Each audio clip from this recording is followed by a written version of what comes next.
किसी ने बड़े कमाल की बात कही है कि अपने संतान के लिए पिता वहां भी हाथ फैला देता है जहां वह पैर रखना भी पसंद नहीं करता। नमस्ते, मेरा नाम महेश है। मैं लेकर आया हूं आपके लिए एक छोटी सी मोटिवेशनल स्टोरी। एक अमीर व्यक्ति था, उसने अपने बर्थडे पे एक शानदार पार्टी रखी और उसने अपने सारे दोस्तों को इनवाइट किया। सारे मतलब सारे।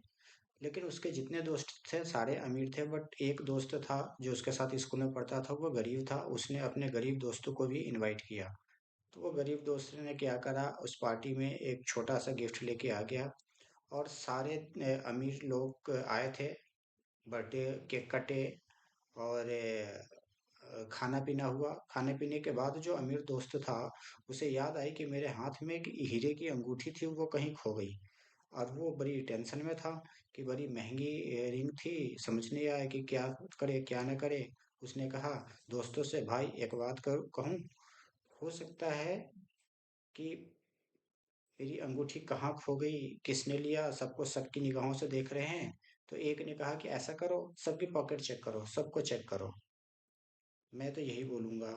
सारे दोस्त हाँ में हाँ मिलाने लगे कि यार तुम चेक करो। बट वो जो अमीर व्यक्ति था उसने कहा छोड़ो ना, तुम लोग थोड़े चुराओगे। लेकिन उसमें से जितने दोस्त थे सबने हाँ में हाँ भरने लगी। नहीं, तुम चेक करो। सबने हाँ कर दिया सिवाय उस गरीब दोस्त के। गरीब दोस्त ने कहा कि दोस्ती है तो फिर तलाशी किस बात की। और उसके ये बात कहते ही सारे लोग उसको शक की निगाहों से देखने लगे।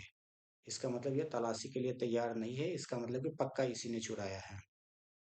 ये गरीब है, सोचा होगा चल अमीर के यहाँ जाते हैं, कुछ चुरा के ले आएंगे। बहुत उल्टा सीधा लोग उसको सुनाने लगे, बोलने लगे। उस गरीब दोस्त को जलील करने लगे कि उसने अपनी तलाशी देने को तैयार नहीं हुआ। तो जो अमीर दोस्त था उसने सोचा कि चल कोई बात नहीं है, तलाशी नहीं देंगे। तो सब चले गए और उसको अपने गरीब दोस्त पे भी शक होने लगा। वो जैसे ही रात को पार्टी से निकल के अपने कमरे में गया सोने के लिए, उसने जैसे ही कोट निकाला तो उस कोट की जेब में वह हीरे की अंगूठी थी। वो देखते ही वो बहुत ज़्यादा परेशान हो गया कि मैंने आज अपने एक जिगरी दोस्त पे शक किया। और जो दोस्त स्कूल में मेरे साथ था, जो मेरे गरीबी के समय से मेरे साथ था, अमीर तो मैं बाद में बना, और मैं उस पे शक किया। सबसे पहले मैं उसके पास जाता हूँ, उससे सॉरी बोलता हूँ। वो उसके घर गया, जा करके उसे गले लगा लिया और बोला कि भाई मुझे माफ़ कर दो कि वो अंगूठी मेरे ब्लेजर के पॉकेट में ही थी, और उस पूरी सभा में तुम्हारा मजाक उड़ाया, इसके लिए सॉरी। उसने कहा कि कोई नहीं, मिल गई ना अंगूठी, खुश रहो। उसने कहा कि भाई एक बात बताओ, तुमने तलाशी क्यों नहीं लेने दी? तलाशी लेने देती, जब तुमने चुराई नहीं तो फिर तुम्हें डर किस बात का था? तो दोस्त ने बोला पहली बात तो तलाशी लेने का मतलब है कि तुम मुझे चोर समझते हो। और सच बताओ ना कि अंदर लेके गया उसको और देखा पलंग पे एक छोटा बच्चा सो रहा था। कहा ये मेरा बेटा है और ये बीमार है।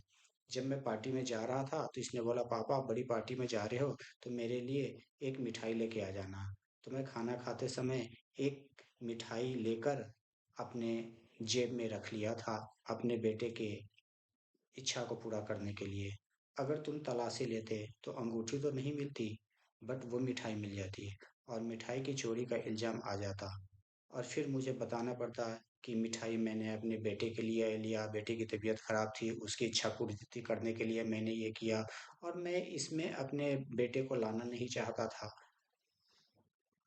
एक एक करके उस दोस्त के आंखों में आंसू आ गया। उसने अपने गरीब दोस्तों को गले लगा लिया और उससे बोला कि चलो बच्चे का इलाज अच्छे हॉस्पिटल में कराते हैं। इस कहानी में ये है कि माता पिता हमारे लिए वो हर चीज करते हैं जो उन्हें नहीं करना पड़ता। पर दोस्तों, इस जिंदगी में जब तक हम हैं, अपने जानने वाले सभी से बातचीत करते रहें, हाल समाचार पूछते रहें। पता नहीं कब क्या हो जाए, किसी के लाइफ को कोई नहीं जानता, इसलिए कभी किसी से नाराजगी नहीं रखनी चाहिए। लोगों से मिलते जुलते रहें, हाल समाचार पूछते रहें, बातचीत करते रहें।